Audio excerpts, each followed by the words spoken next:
ఇప్పుడే country delight యాప్ని download చేసుకోండి. Download the country delight app now.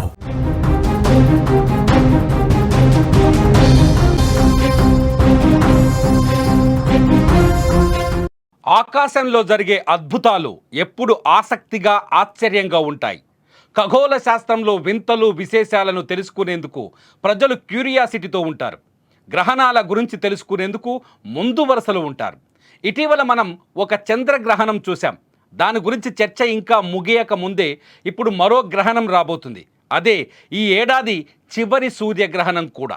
ఈ గ్రహణం ఎప్పుడు ఎక్కడ కనిపిస్తుంది, ముఖ్యంగా భారత్లో చూడొచ్చు అనే విషయాలు ఇప్పుడు చూద్దాం. భారత కాలమానం ప్రకారం 2025 సెప్టెంబర్ 21వ తేదీన పాక్షిక సూర్యగ్రహణం ఏర్పడనుంది. అంటే రేపు రాత్రి 10:59 అంటే 11 గంటల నుంచి సెప్టెంబర్ 22 తెల్లవారుజామున అంటే ఎల్లుండి ఉదయం 3:23 వరకు ఈ గ్రహణం ఉంటుంది. అయితే ఇది భారత్లో కనిపించే అవకాశం లేదు. ఈ గ్రహణం కేవలం Australia, Antarctica, Atlantic, New Zealand, Pacific మహాసముద్రం వంటి ప్రాంతాల్లో మాత్రమే కనబడుంది. భారత్తో పాటు పాకిస్తాన్, శ్రీలంక, నేపాల్, ఆఫ్ఘనిస్తాన్, నార్త్ అమెరికా వంటి ప్రాంతాల్లో కనిపించదని శాస్త్రవేత్తలు చెబుతున్నారు. అయితే గ్రహణాన్ని చూడాలి అనుకుంటే ఆన్లైన్ స్ట్రీమింగ్ ద్వారా చూడొచ్చని సూచిస్తున్నారు. ఇది సంపూర్ణ సూర్యగ్రహణం కంటే భిన్నంగా ఉంటుంది. ఈ సమయంలో చంద్రుడు సూర్యుడి కాంతిని పాక్షికంగా అడ్డుకోవటం వల్ల సూర్యుడిలో కొంత భాగం మాత్రమే కనిపిస్తుంది. అంటే ఈ గ్రహణ సమయంలో సూర్యుడు నెలవంక ఆకారంలో పాక్షికంగా కనిపిస్తాడు. అందుకే దీన్ని పాక్షిక సూర్యగ్రహణంగా వర్ణిస్తారు.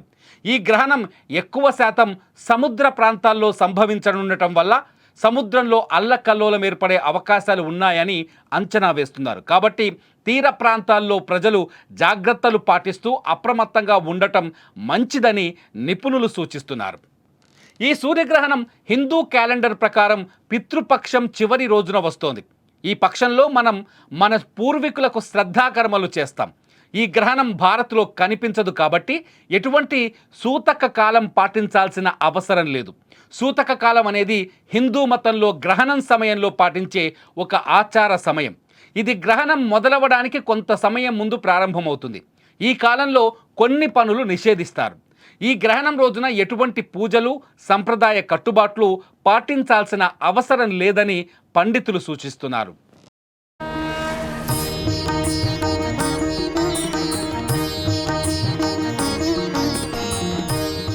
అయితే ఈ సూర్యగ్రహణం కొన్ని రాశుల వారిపైన పాజిటివ్గా, కొన్ని రాశుల వాటిపైన నెగటివ్గా ప్రభావం చూపించే అవకాశం ఉందని చెబుతున్నారు కొందరు నిపుణులు. మేము కొందరు నిపుణులు అట్లాగే కొంత ఇంటర్నెట్ సహాయంతో సెర్చ్ చేసిన దాని ప్రకారం కొన్ని అంశాలను మీ ముందుకి తీసుకొచ్చే ప్రయత్నం చేస్తున్నాం. ఇవి పూర్తిగా శాస్త్రీయబద్ధమైనవి కావని కూడా ఇక్కడ స్పష్టంగా చెప్తున్నాం. మీరు ఈ రాశుల వాళ్ళు కావచ్చు, మీరు కావచ్చు, ఏవైనా పాటించాల్సి వస్తే నిపుణుల సలహాలు తీసుకొని నిపుణుల సహాయంతో మాత్రమే వీటిని పాటించండి, లేకపోతే నమ్మండి. మొదటగా కన్యా రాశి వాళ్ళపైన ఈ గ్రహణం కొంత నెగటివ్ ప్రభావం చూపించే అవకాశం ఉందని కొంత సమాచారం లభిస్తోంది. ఇది ఇంటర్నెట్లో ఎక్కువగా విరివిగా ప్రచారం అవుతోంది. కన్యా రాశి వారికి ఈ గ్రహణ సమయంలో ఏ నిర్ణయం తీసుకున్నా కొన్ని సమస్యలు తలెత్తే అవకాశం ఉందని చెప్తున్నారు. ఉద్యోగులు, వ్యాపారులు చాలా జాగ్రత్తగా ఉండాలని సూచిస్తున్నారు.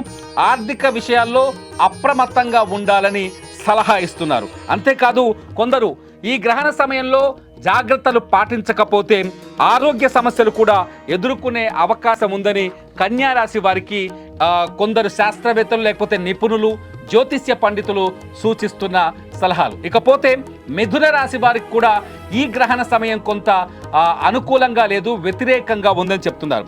మిథున రాశి వాళ్ళు ఈ సమయంలో ఏ పనులు మొదలుపెట్టినా ఈ గ్రహణ కాలం అంటే 12 గంటల ముందు నుంచి నిపుణుల సలహాలు సూచించినట్టుగా ఈ గ్రహణ కాలంలో ఎవరైనా ఏదైనా పనులు మిథున రాశి వాళ్ళు కొత్త పనులు మొదలుపెట్టినా అడ్డంకులు వస్తాయని సూచిస్తున్నారు. అంతేకాదు డబ్బుల విషయంలో ఏ నిర్ణయం తీసుకున్నా అందులో మోసపోయే అవకాశం ఉందని కూడా చెప్తున్నారు. ఇక ఆరోగ్యంగా, ఆర్థికంగా కొంత ఇబ్బంది పడే అవకాశం ఉంటుంది కాబట్టి జాగ్రత్తగా ఉండాలంటూ నిపుణులు కొందరు ఇంటర్నెట్ సమాచారం కావచ్చు వాళ్ళ అభిప్రాయాల్ని తెలియజేస్తున్నారు. ఇది నిపుణుల సలహాతో మీరు సరి చేసుకోవాల్సిన అవసరం ఉంది. గ్రహణం రోజున ముఖ్యంగా ఈ మిథున రాశి వాళ్ళు కొంత జాగ్రత్తగా ఉండాలని సూచిస్తున్నారు. ఇకపోతే ధనుస్సు రాశి, ధనుస్సు రాశి వారికి కూడా ఈ గ్రహణ కాలం కొంత వ్యతిరేకంగా ఉందని చెబుతున్నారు. కుటుంబంలో సమస్యలు, చేసే పనులలో ఇబ్బందులు, వర్తక వ్యాపారాల్లో నష్టాలు, గ్రహణ సమయంలో పెట్టుబడులు వద్దు అని సూచిస్తున్నారు. ఎవరైతే ధనుస్సు రాశి వాళ్ళు ఉన్నారో వీళ్ళు కూడా నిపుణులు లేకపోతే జ్యోతిష్యుల సలహాలు తీసుకొని మీ రాశికి సంబంధించిన ఏమైనా ఉంటే చేసుకోవచ్చని ఇంటర్నెట్ సమాచారం ప్రకారం నేను చెప్తున్నా. మీరే రాశుల ప్రకారం మీరు పాటించాలని సూచిస్తున్నారు, వాళ్ళు సలహాలు ఇస్తున్నారు. ఇకపోతే మీన రాశి వారికి కూడా ఈ గ్రహణ సమయం కొంత వ్యతిరేకంగా ఉందని చెప్తున్నారు. గ్రహణ సమయంలో ఏ పని చేసినా ప్రతికూల ఫలితాలు వస్తాయని వాళ్ళు సూచిస్తున్నారు. ఇకపోతే ఆర్థికంగా సమస్యలు వచ్చే అవకాశం ఉందని చెబుతున్నారు. పెట్టుబడుల విషయంలో ఈ సమయంలో ఎటువంటి పెట్టుబడులకు సంబంధించిన నిర్ణయం తీసుకున్న నష్టాలు వస్తాయని సూచిస్తున్నారు. ఇకపోతే ఆర్థిక సమస్యలు మీరు ఇరుక్కునే అవకాశం ఉంటుంది కాబట్టి కొంత డబ్బుల వ్యవహారంలో జాగ్రత్తగా ఉండాలని కూడా నిపుణులు సూచిస్తున్నారు.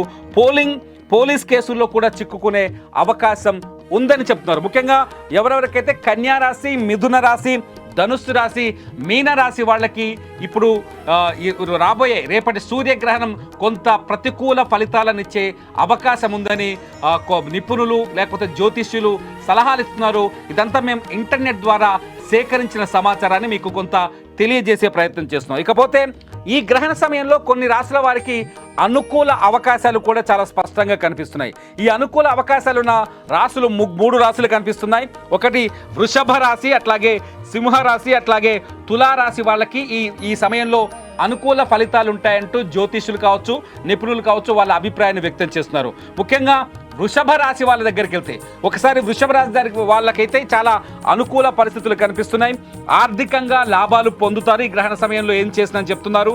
అట్లాగే కొత్త ఆదాయ వనరులు, ఉద్యోగస్తులకు కెరీర్లో గ్రోత్ కూడా ఉంటుందని చెప్తున్నారు. అంతేకాదు మన మనసులో ఉన్నది ధైర్యంగా బయటకి చెప్తారు కాబట్టి వాళ్ళకి ఆ ధైర్యంగా చెప్పడం వల్ల అనుకూల ఫలితమే వస్తుంది, కానీ ప్రతికూల ఫలితం కూడా రాదని చెప్తున్నారు. ఆదాయం పెరుగుతుందని చెప్తున్నారు.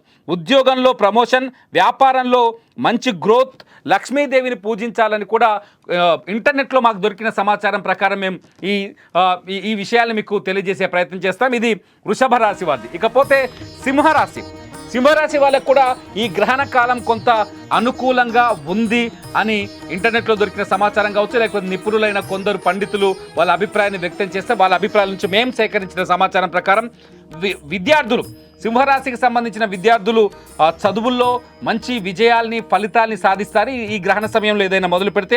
అట్లాగే కొత్త విషయాల్ని నేర్చుకుంటారు, ఫలితంగా కొత్త ఆలోచనలు పుడతాయి, కొత్త ఫ్యూచర్ వస్తుందని చెప్తున్నారు. కుటుంబ జీవితం మెరుగుపడుతుందంటున్నారు. సింహరాశికి సంబంధించిన వాళ్ళకి ఎవరికైనా కుటుంబ సమస్యలు ఉంటే అవి పరిష్కారం అయ్యే అవకాశం ఉందని కూడా చెప్తున్నారు. మానవ సంబంధాలు కూడా మెరుగుపడతాయి అంటున్నారు. అంటే శత్రువులు మిత్రులుగా మారచ్చు, మిత్రులు శత్రువులుగా మారచ్చు, వాట్ ఎవర్ ఇట్ ఈస్, మానవ సంబంధాలు కూడా మెరుగుపడతాయని చెప్తున్నారు.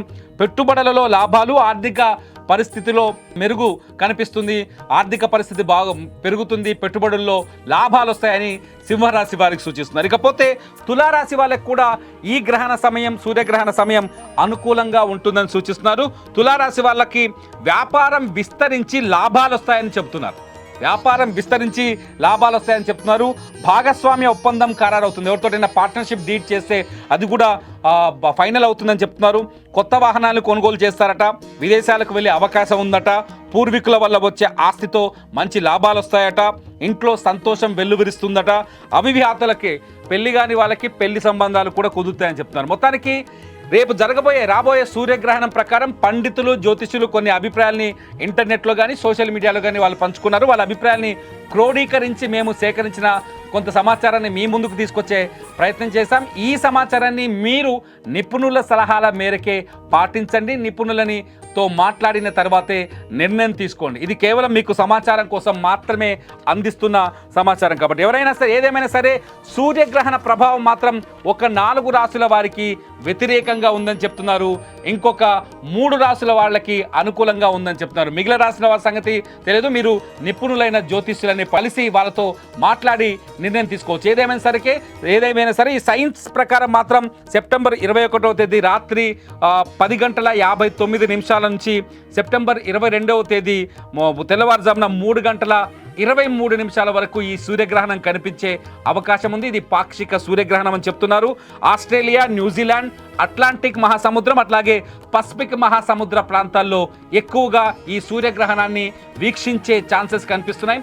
భారత్ పైన కానీ భారత సరిహద్దు దేశాలపైన కానీ ఈ గ్రహణ ప్రభావం పెద్దగా కనిపించదు, చూడడానికి కూడా ఉండదు అని శాస్త్రవేత్తలు చెప్తున్నారు. కాబట్టి హిందూ ధర్మం ప్రకారం ఏదైతే సూత కాలం పాటించాలో ఆ సూతకాలం పాటించాల్సిన అవసరం కూడా లేదని మన వాళ్ళు చెప్తున్నారు. చూడాలి ఈ గ్రహణాన్ని ఎవరు ఏ విధంగా పాటిస్తారనేది. మీరేమనుకుంటున్నారు? ఈ గ్రహణ సమయంలో నిజంగా గ్రహణ సమయంలో రాసులపైన వచ్చిన జ్యోతిష్యులు చెప్పే అభిప్రాయాలు కానీ విషయాలు కానీ నిజమవుతాయి అనుకుంటున్నారా? గ్రహణ ప్రభావం ఖచ్చితంగా రాసులపైన ఉంటాయనుకుంటున్నారా, ఉండవనుకుంటున్నారా? మీ అభిప్రాయాల్ని యథేచ్ఛగా ఈ వీడియో కింద మీరు రాయొచ్చు.